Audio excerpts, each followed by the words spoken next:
Assalamualaikum warahmatullahi wabarakatuh.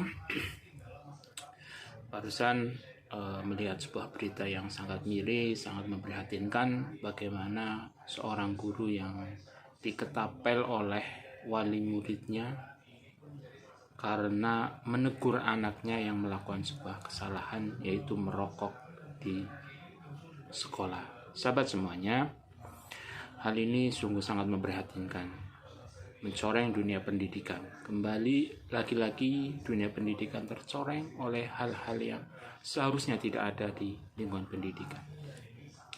Bagaimana mungkin ketika seorang guru menegur muridnya, kemudian orang tuanya tidak terima? Ketika kita menitipkan anak kita ke sekolah, secara otomatis kita sudah menyerahkan pendidikannya.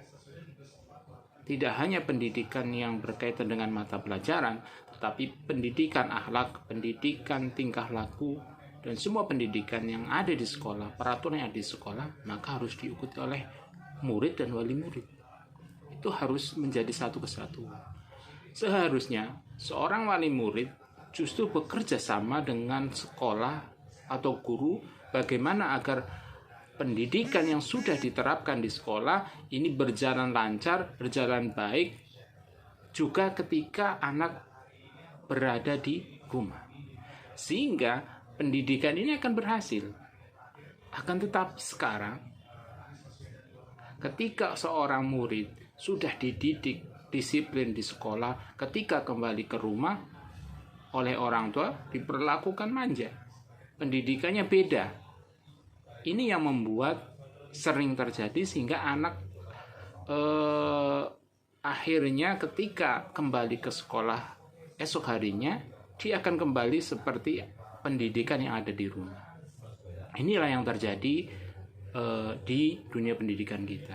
Karena tidak adanya kerjasama antara guru dan wali murid atau antara guru dengan sekolah, sehingga pendidikan kita tidak akan pernah berhasil.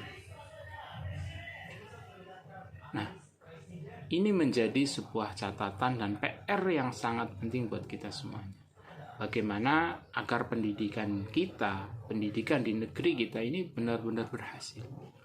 Salah satunya adalah bagaimana kerjasama antara wali murid dengan sekolah dalam mendidik anaknya. Orang tua tidak serta-merta menitipkan bebas setelah menyekolahkan anaknya, sehingga ketika di rumah merasa tidak punya tanggung jawab untuk mendidik anaknya, merasa bahwa sudah cukup pendidikan di sekolah. Tidak seperti itu. Akan tetapi bagaimana pendidikan di sekolah yang diterapkan di rumah pun alangkah baiknya kita sebagai orang tua pun menerapkan pendidikan yang hampir sama kedisiplinan. Di sekolah tidak boleh merokok. Di rumah pun sebagai orang tua ya mewajibkan anak tidak merokok. Agar apa? Agar anak ini benar-benar menjadi anak yang disiplin, baik di rumah maupun di sekolah. Dan sebagai orang tua ketika mendapatkan laporan dari anaknya terkait mungkin dihukum oleh gurunya dan sebagainya, tidak serta-merta langsung menerima aduan tersebut, kemudian langsung merasa tidak terima dengan perlakuan gurunya. Dilihat dulu permasalahannya, pokok permasalahannya. Mungkin saja anak kita yang sudah keterlaluan nakalnya, mungkin anak kita yang memang salah dan sebagainya. Saya yakin ketika seorang guru ya mendidik anak kita dengan ketulusan, ya. Oleh karena itu, mari kita evaluasi pendidikan di negeri ini. Kita evaluasi bersama-sama, baik sekolah maupun baik orang tua. Perlu adanya kerjasama, perlu adanya saling menguatkan.